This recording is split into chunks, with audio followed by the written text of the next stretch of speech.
Next thing I want to talk about is the complexity of the story. And usually what I mean by that is plotting.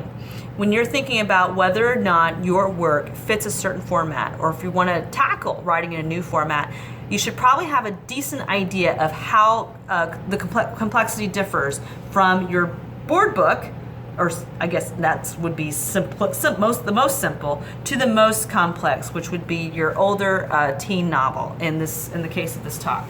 So what do you look at? One, I always look at word counts, and I won't give you the ranges here, but I have some ranges on my website, www.writingforchildrenteens.com, to show you where the ranges are. And since some they're broad, much broader in the middle grade and YA, but when you get to like the board books, and when you get to the picture type books, there's tighter ranges there. So just keep that in mind. If you tell me you have a picture book that's 10,000 words, I'm going to raise my eyebrows and go, I don't think you have a picture book.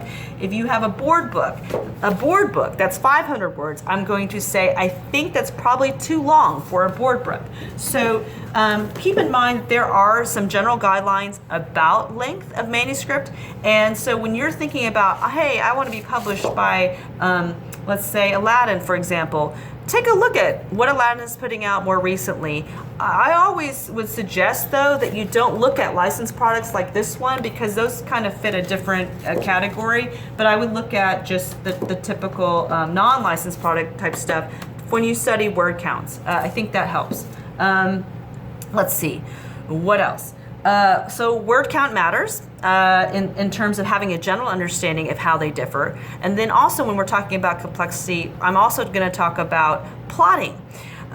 You'll find that in board books, usually there is a single plot line, not multiple plot lines. Now, they could come together, but ultimately you're only following one thing at a time, and you're not trying to keep track of multiple plot threads. So Flounder Loves Arrow is a very good example of a very straight plot line in terms of, not straight, well, everything goes up as in terms of story arc, but what I mean is that there's nothing else besides one single plot line.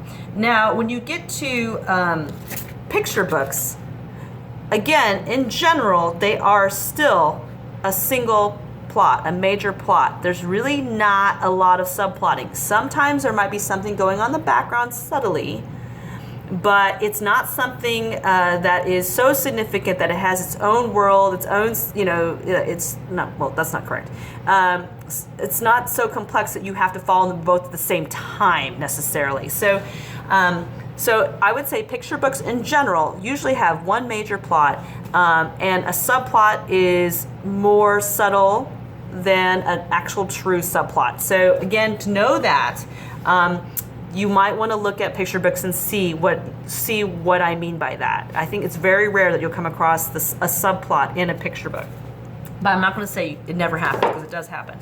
Now, when you get to something like, I wish I had an example of a chapter book. I have written a chapter book before.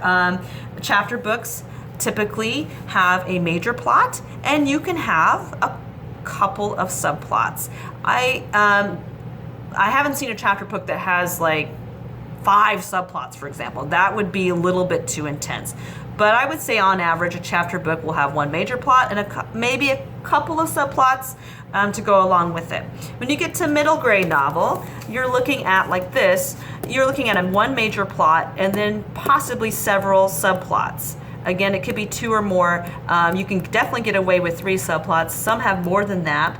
I think My Paris Pan probably has 4 subplots, and that gives you an idea of a middle grade. Now, YA, again, like for YA, I haven't read this, but for YA, it's similar to middle grade. You can definitely get away with a lot more intricate stuff in a YA novel. But I would also say, though, that there is a limit to things, like you probably can't have 15 subplots in a YA novel, or maybe you can if it's some sort of really long saga that's broken apart across multiple novels. But I would say probably what's happening all in parallel is still probably not 15 to 20 subplots. I don't know. It really just depends. But think about, again, what you're envisioning in your mind. What would be your closest comparable to what you're trying to produce? And I say that because editors and agents do that, and so you should probably think that way too, to help you understand, are you too far off the mark, or are you about right? If you're not sure, okay? So again, answers on the shelves or the virtual shelf. If you're not sure of how complex plotting can be for your particular work, use a comparable in your mind.